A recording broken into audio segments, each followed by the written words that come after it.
అమ్మ దేనికి ఇవన్నీ? ఇవి పచ్చి కొబ్బరితో స్వీట్ చేస్తున్నాను. అవునా? ఎలా చేస్తారు? పచ్చి కొబ్బరి కప్పు ఇలాగా ముక్కలు కోసుకొని ఉంచుకోవాలి.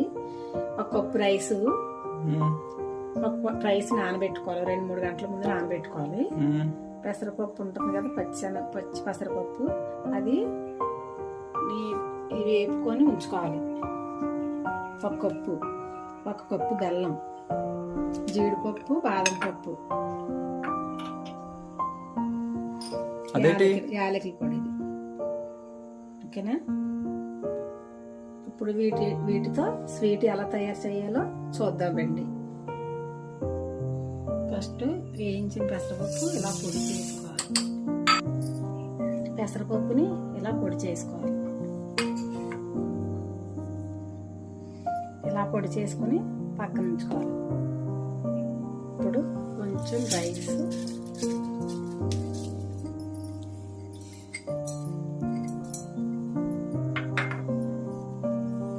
కొబ్బరి ముక్కలు, ఇవి తరిగించిన కొబ్బరి ముక్కలు, తరిగిన కొబ్బరి ముక్కలు,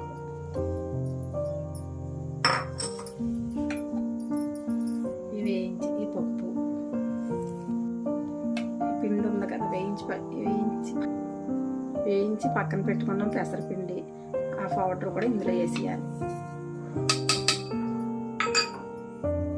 బెల్లం,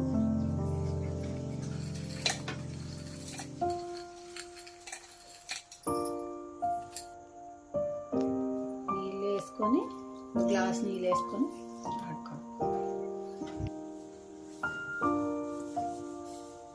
అన్నీ కలిసి ఇలాగ ఆడుకోవాలి. మిక్సీ దలసరి కళాయిలాంటి తప్పని ఇలా పొయ్యి మీద పెట్టుకోవాలి.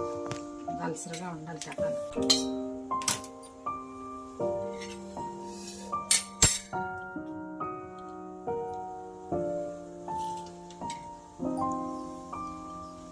వేడైనంత వరకు ఉండి దీనిలో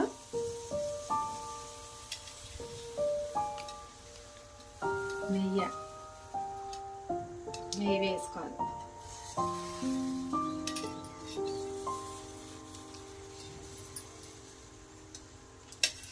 నెయ్యి వేసుకొని నెయ్యి కాగిన తర్వాత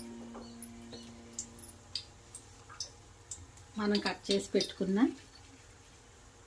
బాదం పప్పు, జీడి పలుకులు నేతిలో వేపాలి.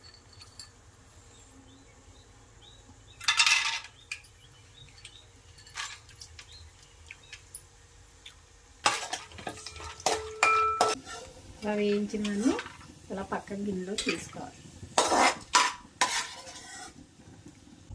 ఇప్పుడు ఈ ఆడుకున్న మిశ్రమం అంతా దీనిలో వేసుకోవాలి.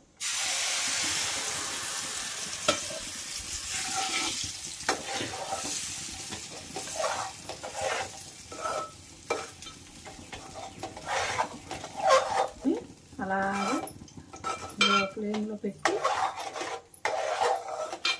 అలా దగ్గర అలాగే కలుపుతూ ఉండాలి. లో ఫ్లేమ్లో పెట్టి అలా కలుపుతూ ఉండాలి. ఉండలు కట్టకుండా అలా కలుపుతూ ఉండాలి.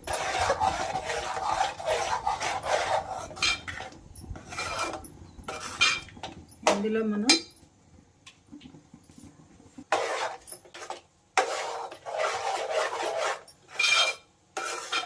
ఇప్పుడు దీనిలో కొంచెం షుగర్ వేసుకుందాం. ఇది మీ స్వీట్కి తగ్గట్టు వేసుకోండి. స్వీట్ చూసుకొని వేసుకోవచ్చు.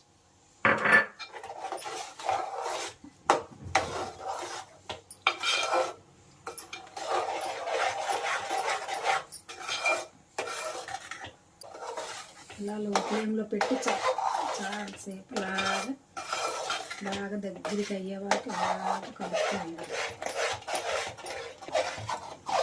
ఇలాగా అడుగు పట్టకుండా కలుపుతూ అలాగా ఉండాలి. అడుగు పట్టేస్తే తొందరగా చేసుకొని అడుగు పట్టకుండా అలా కలుపుతూ ఉండాలి.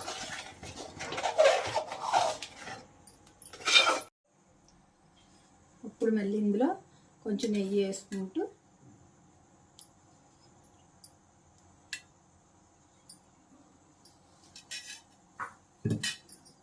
మళ్ళీ కలుపుకోవాలి. నెయ్యి ఇలాగా దీని నుంచి సపరేట్ అయ్యే వరకు ఇలా కలుపుకుంటూ ఉండాలి.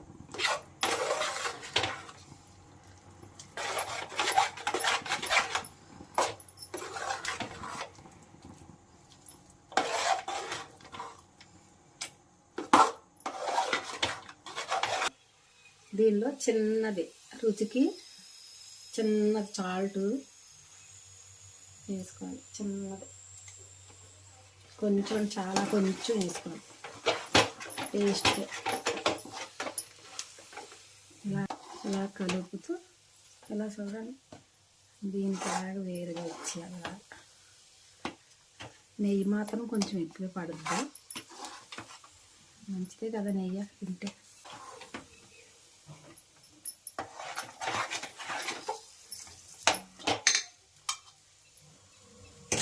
ఇప్పుడు ఇలాగే అంతా దీనికి సపరేట్ అవుతుంది కదా. అప్పుడు దీనిలో యాలకులు కూడా వేసుకుందాం.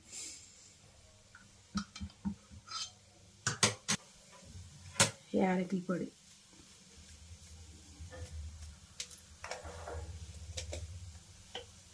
మనం వేయించి పెట్టుకున్న జీడిపప్పు, బాదం పప్పు,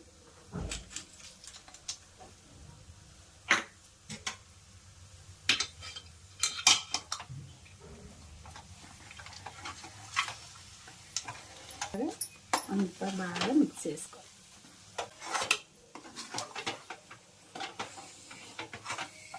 ఇలా కలుపుకొని దీన్ని ఒక ప్లేట్లోకి తీసుకుందాం. వీటికి ఒక కొద్దిగా నెయ్యి వేసుకొని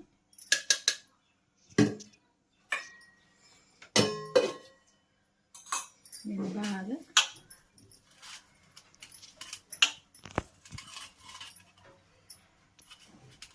దీన్ని మొత్తం ఇలాగ ప్లేట్లో నెయ్యి రాసుకున్న ప్లేట్లోకి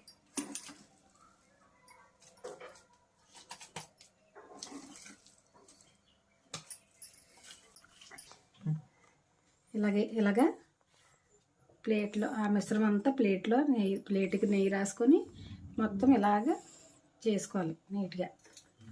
అప్పుడు దీని మీద జీడిపప్పు, బాదం పప్పు మనం ఉంచుకున్నాం కదా అది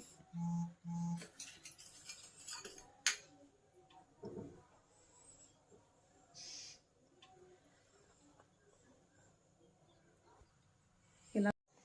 ఇప్పుడు దీన్ని ఇలా ముక్కల్లా కట్ చేసుకోండి. ఇది చల్లారిన తర్వాత ఇలా ముక్కల్లా తీసుకొని చూడండి, ఇలాగా ముక్కల్లాగా చాలా చాలా టేస్టీగా ఉంటుంది. మీరు ట్రై చేయండి ఒకసారి.